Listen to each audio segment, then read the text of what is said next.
In today's video, I'm going to teach you how to use Kanban in ClickUp.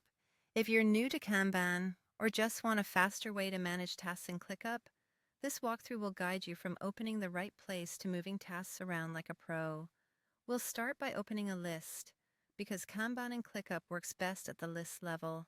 On the left sidebar, click Spaces to see the main areas of your workspace. Choose any space, then open a folder inside it, and finally select a list. Any list will do, ideally one that already has a few tasks so you can see them on the board. If your list is empty, that's okay. We'll add a task from the board in a moment. Now let's switch to the Kanban view. At the top of your list, click the View menu and select Board. This is the Kanban board. It transforms your tasks into cards and organizes them into columns, making it easy to visualize work and track progress at a glance.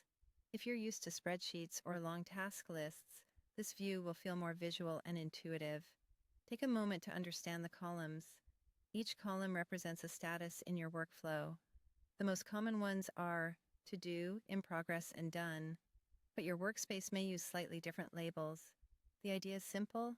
Tasks start on the left and move right as they progress. That left to right flow helps your team see what's pending, what's being worked on, and what's finished without digging into details. Moving tasks is as simple as drag and drop. Click a task card and drag it from one column to another. When you release it, the task status updates instantly to match the new column. This keeps your board accurate and helps everyone see real-time progress. You can also reorder cards within the same column to indicate priority, keeping the most important tasks at the top. You can add a new task directly from the board too. Under any column, click the plus button, type the task name, and press Enter. The task appears immediately in that column with the correct status.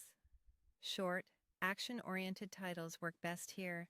You can always open the task later to add details, dates, or assignees as needed. And that's how you use Kanban in ClickUp. Open a list, switch to board view, understand your columns, move tasks as work progresses, and add new tasks right from the board. Quick and easy. If this was helpful, don't forget to like, share, and subscribe to the channel for more practical tips.